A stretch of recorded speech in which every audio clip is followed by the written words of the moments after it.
कहां, किसने, कैसे, क्यों किया? सच दिखाना और बोलना मुश्किल जरूर है, लेकिन नामुमकिन नहीं। हकायक जानने के लिए देखते रहिए secrets unfolded with Siraj Nisar. अस्सलाम वालेकुम नाज़रीन, मैं हूं आपका मेज़बान शिराज निसार। आज सुबह नसीराबाद के इलाके गोपाल नगर के करीब हिसास इदारों के दफ्तर के करीब भारतीय ड्रोन गिराया गया। हमारे हिसास इदारों ने भारतीय ड्रोन को गिरा दिया। यहाँ पर एनी शाहिद कुछ मौजूद हैं, उनसे जानते हैं कि वो इस हवाले से क्या कहते हैं। जी आप बताइएगा, आप इस इलाके के रहायशी हैं? जी हम इस इलाके के रहायशी हैं। 7 बजने में 4-5 मिनट तक के बच्चों को स्कूल छोड़ने के लिए जा रहे थे। 7:02 के ऊपर आसमान के ऊपर जो है ना काले रंग के स्याह बादल छा गए और हमने देखा कि धमाके की आवाज़ आई है। आवाज़ पाई गई और सायरन जो है, हमारे जो यूनिट जो है इन्होंने सायरन बजाए हैं। जैसे ही सायरन बजे हैं आवाम जो है वो परेशानी के बिल्कुल। हम और भी बात करते हैं, अगर मेरे कैमरामैन दिखा सके तो यहाँ पर फोर्सेस की गाड़ियाँ भी यहाँ पर पहुँच चुकी हैं। और जिस तरह मैंने बताया कि भारतीय ड्रोन को हमने गिराया और मोदी, नरेंद्र मोदी जो गुजरात का कसाई है, मुसलमानों का खून जो है वो उसके सर पे है, उसकी ज़ुबान पे लगा हुआ है। और भी जानते हैं कि वो गोपाल नगर नसीराबाद की कवरेज के हवाले से बताया कि यहाँ पर सीनियर सहाफ़ी सबसे पहले पहुँचे। हमारे साथ मौजूद हैं जियो न्यूज़ के सीनियर क्राइम रिपोर्टर जो 32 साल से क्राइम रिपोर्टिंग से वाबस्ते हैं और लाहौर के अलावा पाकिस्तान में एक अपना मुकाम रखते हैं, अहमद फराज। हम उनसे जानते हैं कि वो इस हवाले से क्या कहते हैं। फराज साहब ये बताइएगा कि खासकर जो भारतीय मीडिया पेनिट्रेट कर रहा है, पैनिक क्रिएट कर रहा है, क्या कहेंगे आप? देखो, वो जो पैनिक क्रिएट कर रहा है वो उसका उनको तो फ़ायदा है, हमें कोई फ़ायदा नहीं, हमें कोई नुकसान नहीं है। हमारे पाक फ़ौज, हमारी जो आर्मी है वो मुस्ताद है, वो उनकी आंखें खुली हैं। उनकी आंखें ना सिर्फ 2 आगे हैं, 2 पीछे, लेफ़्ट राइट पर भी हैं। और जिस तरह हम उनको हर उनके हमले का जवाब दे रहे हैं तो ये इंशाल्लाह जवाब देते रहेंगे। और उनका जो ऑपरेशन संदूर है ना, वो इंशाल्लाह बहुत जल्द ऑपरेशन तंदूर बन जाएगा इंशाल्लाह। जिस तरह हमारी पाक फ़ौज ने कल भी उनके तैयारे गिराए और जिस तरह अब उनके जो ड्रोन गिरा रहे हैं तो ये वो नाकाम हो चुके हैं। और जिस तरह आपने देखा उन्होंने भारतीय जो है कश्मीर जो है वहाँ पर उन्होंने सफ़ेद झंडा भी लहरा दिया। तो सफ़ेद झंडा किसकी अलामत है कि जी बस अब ख़त्म, यानी कि वो ख़त्म इसलिए कि वो जंग हार चुके हैं। उन्होंने अपनी हार, उन्होंने अपनी शिकस्त तस्लीम कर ली है। उनके तैयारे हमने मार गिराए हैं, उनके ड्रोन मार गिराए हैं, वो हार चुके हैं। लेकिन अहमद फराज साहब ये बताइएगा कि बिल्कुल आप ठीक कह रहे हैं कि जब कोई सफ़ेद झंडा लहराता है तो इसका मतलब यही होता है कि हमने जंग बंदी कर ली। लेकिन उसके बाद फिर आज 4 अटैक किए जो हमने मार गिराए, जो उनके ड्रोन जो हैं वो मोदी के ही मुंह पर जाके दोबारा गिरे, हमने गिरा दिए हैं। तो इस हवाले से क्या कहेंगे? जो आपने बताया कि झंडा लहरा दिया लेकिन फिर हरकतें कर रहे हैं, तो नरेंद्र मोदी को क्या पैगाम देना चाहेंगे? नरेंद्र मोदी को पैगाम तो यही है कि वो हार चुका है। वो फौरी तौर पर जो है वो जिस तरह वो ड्रामे करता है हर इलेक्शन से पहले, कभी कोई हमले का ड्रामा, कभी कोई हमले का ड्रामा, तो ये नरेंद्र मोदी को पैगाम ये है कि वो अपनी धोती समेटे और बस निकले, अपनी धोती समेटे और निकले। जिस तरह बाद सहाफ़ियों ने यही हैं। Babar Khan senior crime reporter हमारे साथ मौजूद हैं, उनसे जानते हैं कि वो इस हवाले से क्या कहते हैं। बाबर साहब, कल जो है वो सफ़ेद झंडा लहरा दिया गया, तो इससे बड़ी क्या मुनाफकत हो सकती है कि आज फिर पंजाब के 4 शहरों में ड्रोन अटैक किए गए भारत की तरफ से, जो हमने मार गिराए। और जिस तरह आप भी यहाँ पर पहुँचे नसीराबाद में, यहाँ पर जो एनी शादी ने उन्होंने बताया कि हमने फ़िज़ा में देखा जिस तरह हमारी पाक आर्मी ने उनको ड्रोन गिरा दिया, क्या कहेंगे? बिल्कुल शराज साहब, बात यह है कि मंदिरों के पुजारियों ने कल मसाजिद पर हमले किए, ठीक है। बुज़दिल दुश्मन है और उसने रात के अंधेरे में जो हमले किए थे, पाक फ़ौज ने मुंह तोड़ जवाब दिया उनका। कल सारी दुनिया ने देखा, उनके हमने तैयारे भी गिराए। अब बात यह है कि बात हो रही थी सफ़ेद झंडे की। ये मुनाफिक लोग हैं, ये सफ़ेद झंडा अपनी जान बचाने के लिए उन्होंने लहरा दिया कि जी हम माफ़ी चाहते हैं। मुनाफिक लोग हैं लेकिन उनके दिल साफ़ नहीं है, क्योंकि वो ना ये कौम ही ऐसी है। हम लोग हैं मुसलमान, अल्लाह का ना नाम लेने वाले, कलमा पढ़ने वाले, हम मुनाफिकत नहीं करते। उन्होंने ये सफ़ेद झंडा लहराने के बाद भी आज जो भी उन्होंने ड्रोन जो है ना यहाँ पर फेंकने की कोशिश की है, जो पाक फ़ौज ने गिरा दिए हैं, ये उनके मुंह पर तमाचा है। अब मैं तो यही कहूँगा कि मैं मोदी तैयार हो जाओ, मैंने तुमसे दोबारा चाय पीनी है, ठीक है। और इंशाअल्लाह ताला है ना वक्त आएगा कि तुम चाय बनाओगे, चाय ज़रा टेस्टी बनाना। चाय टेस्टी बनाना। सीनियर सहाफ़ी बाबर खान ने मोदी के लिए पैगाम दे दिया। हमारे साथ और भी एक सीनियर क्राइम रिपोर्टर मियां नदीम मौजूद है, उनसे जानते हैं मियां साहब क्या कहेंगे। आज फिर 4 शहरों में ड्रोन अटैक करने की कोशिश की गई, लेकिन हमारी आर्मी ने जो बिल्कुल चौकन्नी है, जाग रहे हैं हम।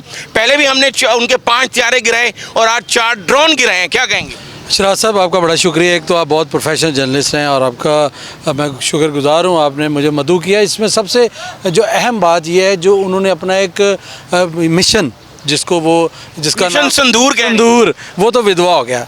वो जो विधवाएं हैं, मेरा ख्याल है वो इस वक्त रो रही होंगी। जो हमारी तरफ से जो उनको रिएक्शन जा रहा है, जो हमारा जवाब जा रहा है, वो मेरा ख्याल है कि उनको समझ आ गई है कि ये पाकिस्तानी कौम है, ये जुनूनी कौम है, ये मुसलमान है और ये नबी पाक के कलमा पढ़ने वाले वो लोग हैं। ना डरते हैं, ना हारते हैं, ना घबराते हैं। ये हिंदू हैं, ये घबराएंगे, ये भागेंगे, सिर्फ बुज़दिलाना कार्रवाइयाँ कर रहे हैं, सिर्फ फेस सेविंग कर रहा है। मोदी हार चुका है, ये उसका जो है पॉलिटिकल स्टंट है, खुल के वो सामने नहीं आ रहा। हमारी पाक फ़ौज जो है बहादुर फ़ौज है, जो उनके ड्रोन यहाँ पे सर्वेलेंस कर रहे थे उनको मार गिराया है। और ये उनके लिए मैसेज है कि बाज आ जाओ वरना मुँह की खाओगे, बाद आ जाओ वरना मुंह की खाओगे। सीनियर क्राइम रिपोर्टर मियां नदीम का ये कहना है, मोदी के लिए पैगाम। हमारे साथ मौजूद है इमरान शमसी, ये भी क्राइम रिपोर्टर हैं, इनसे जानते हैं। इमरान शमसी साहब क्या कहेंगे। 4 अटैक किए आज फिर, कल झंडा लहराया, लेकिन हमने मार गिराए, पाक फौज ने मार गिराए हैं 4 ड्रोन। शराज साहब, सबसे पहले तो बड़ी खुश आइंद बात है कि आपने हमें मदऊ किया, और दूसरे नंबर पे हम ये पाक आर्मी की जानिब से इंडिया को ये पैगाम देना चाहते हैं कि ये इस वक्त हार चुके हैं। इन्होंने सफ़ेद झंडा लहरा दिया है, अब इनका बस ये अपना फेस सेविंग करने के लिए सब कुछ कर रहे हैं। और जो इनका मिशन संदूर था, वो मिशन विधवा में तब्दील हो चुका है। और पाक फ़ौज इस वक्त जो है अपने मुल्क के लिए और अपने मुल्क को तहफ़्फ़ुज़ देने के लिए जो है जो फर्स्ट लाइन पे खड़ी है, और पाक आर्मी के आगे कोई कुछ नहीं कर सकता। Senior crime reporter Hasan Khalid भी हमारे साथ मौजूद है, उनसे जानते हैं कि खासकर भारतीय मीडिया के हवाले से वो क्या देखते हैं। हसन, ये बताइएगा, आप काफ़ी अच्छे से जर्नलिज्म के पेशे से वाबस्ते हैं और जिस तरह की भारत जर्नलिज्म कर रहा है, क्या कहेंगे। मेरे ख्याल से ये जर्नलिज़म के शोबे के ऊपर दाग है जो भारतीय मीडिया इस वक्त जर्नलिज़म कर रहा है। इसको जर्नलिज़म नहीं कहेंगे, इसको हम कहेंगे कि ये किस्म का गोडी मीडिया है जो कि प्लान्ड किसी एजेंडे के तहत चल रहा है। और मेरे ख्याल से इंडियन मीडिया इस वक्त जो है वो पूरी दुनिया देख रही है कि जिस तरह से वो रिपोर्टिंग कर रहा है, जिस तरह से सहाफ़त कर रहा है, वो मजाक बनाया जा रहा है सहाफ़त का। सहाफ़ती असूल ये नहीं होते कि आप बिला वजह बग़ैर किसी तस्दीक के खबरों की बौछार शुरू कर दें, इल्ज़ामात लगाना शुरू कर दें बग़ैर किसी सबूत के, आपके पास किसी किस्म को एविडेंस ना हो। और मेरे ख्याल से मौजूदा हालात के अंदर जो इस वक्त पैनिक क्रिएट हुआ है दोनों ममालिक के अवाम के दरमियान, उसमें भारतीय मीडिया का एक अहम रोल है, क्योंकि वो फेक और डिस इन्फॉर्मेशन फैलाने में बेहतरीन किरदार अदा कर रहे हैं। और ख़ास करके जब उनके सामने कोई हक़ाइक़ बयान करता है तो उनकी आवाज़ को दबा दिया जाता है, बजाय इसके कि उस हक़ाइक़ को सुना जाए, समझा जाए या किसी दूसरे आदमी का भी मौक़िफ़ सुना जाए। वो सिर्फ़ अपनी आवाम को वही दिखाना चाहते हैं जो वो दिखाना चाह रहे हैं, वही सुनाना चाहते हैं जो वो सुनाना चाह रहे हैं, और एक पैनिक क्रिएट करना चाह रहे हैं और बताना ये चाह रहे हैं कि ये ग्राउंड रियलिटीज़ जो है ना वो कुछ और हैं जो वो मीडिया बता रहे हैं। इंडियन मीडिया इस वक्त प्रोवोक भी कर रहा है अपनी गवर्नमेंट को, अपनी इंडियन गवर्नमेंट को वो जानबूझकर इस नहज पर लेकर जाना चाह रहा है कि पाकिस्तान और इंडिया के दरमियान जो है वो ऐसे हालात हों जो कि कशीदगी की तरफ जाएं, जो कि मेरे ख़्याल से सहाफ़ती असूल के बिल्कुल मुनाफी है, बिल्कुल बरक्स है। और इंडियन मीडिया इस वक्त पूरी दुनिया में अपना मजाक बनवा रहा है। उनको ये चाहिए कि वो हक़ाइक़ पर मबनी सहाफ़त करें जो असूल हैं, सहाफ़ती असूल, और बचकाना रोल अदा करना छोड़ दें। इससे वो बचकाना रोल अदा करना छोड़ दें। सीनियर सहाफ़ी क्राइम रिपोर्टर हसन खालिद हमारे साथ मौजूद है और आपने देखा जो पैगाम दिया खासकर भारतीय मीडिया के लिए, जिस तरह कायद-ए-आज़म मोहम्मद अली जिन्ना ने ये कहा था, बरमला कहा था, और वहाँ एक यूनिवर्सिटी में खिताब करते हुए कहा था कि journalist and journalism is a 4th pillar of every state. लेकिन ये कौन सा चौथा स्तून वाली बिल्कुल बात नहीं की जा रही और भारतीय मीडिया प्रोवोक कर रहा है। आज जो भी इस खित्ते में कशीदगी है वो भारतीय मीडिया की वजह। हम मज़ीद बात करेंगे।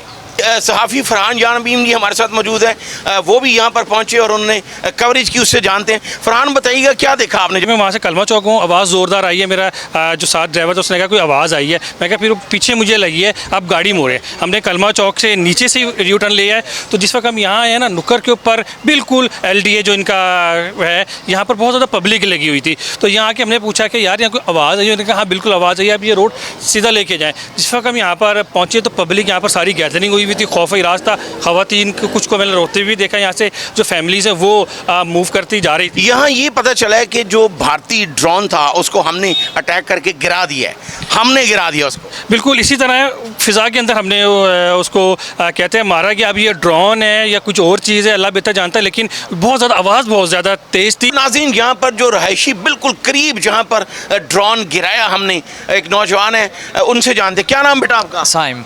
साइम, ये बताएं कि आपका ये कहना है कि मैंने सबसे पहले देखा जब आवाज़ आई है, तो फ़िज़ा में आपने क्या देखा? फ़िज़ा में एकदम ना कोई चीज़ उड़ती हुई इस तरफ को गई है और एक बहुत ज़्यादा धमाके की आवाज़ आई है। तो पूरा अहले इलाका सारे बाहर निकले हैं। हमने देखा उस तरह तो धुएँ की ना एकदम धुआं उठता नज़र आया। सारे उस तरफ को गए हैं, एम्बुलेंसेज आई हैं, रेस्क्यू टीमें आई हैं और उसके बाद रेस्क्यू टीमें आपके सामने इधर से वापस आई हैं और न्यूज़ चैनल वाले कवरेज के लिए आ गए। बिल्कुल, ये यानी शायद हमारे साथ मौजूद है, उसका ये कहना है कि जब हम बिल्कुल करीब रहते हैं, जब पर ये वाक़यात देखा तो फ़िज़ा में हमने देखा कि कोई चीज़ फटी है और हमने इस बात की तस्दीक भी की बाकी लोगों में से, और तस्दीक कर दिया गया हिसास इदारों की तरफ से कि ये भारतीय ड्रोन अटैक था जो पाकिस्तान पर करने की कोशिश की गई, जिसे हमने फ़िज़ा में ही नाकाम बनाया और भारत को फिर मुँह की खानी पड़ी। पाक फौज, पाक फौज, पाकिस्तान, पाक आर्मी, मोदी, मोदी, मुर्दाबाद मोदी। ये है आवाज़ जो आपने सुनी, जो पाकिस्तानी है, शहरी हैं, उनका ये कहना है कि हम अपनी फ़ौज के साथ खड़े हैं और नरेंद्र मोदी जो किसाई है, भारतीय किसाई है, उसको होश के नाखून लेना चाहिए। क्या कहेंगे, मोदी के लिए क्या पैगाम देना चाहेंगे? मोदी एक बेशर्म आदमी है, उसको तो समझ नहीं आ रही, वो पागल हो गया है। तो मोदी जो है इस वक्त अपना पागलपन जाहिर कर रहा है, उसको समझ नहीं आ रही कि मैं ये क्या कर रहा हूँ। बहरहाल इसका मुकम्मल उसको जवाब दिया जाएगा, मुकम्मल जवाब दिया जाएगा। जिस तरह हम मौके से आपको हर चीज़ दिखाई, अभी भी यहाँ पर फोर्सेस की गाड़ियाँ जो हैं वो पहुँच रही हैं, और जिस तरह हमने भारतीय ड्रोन गिराया, अटैक जो उसने करने की नाकाम कोशिश की, हमने उसको गिराया। इस हवाले से जो भी अपडेट होगी हम आप तक पहुँचाएंगे। उस वक्त तक के लिए इजाज़त दीजिए। अल्लाह हाफिज़। पाकिस्तान।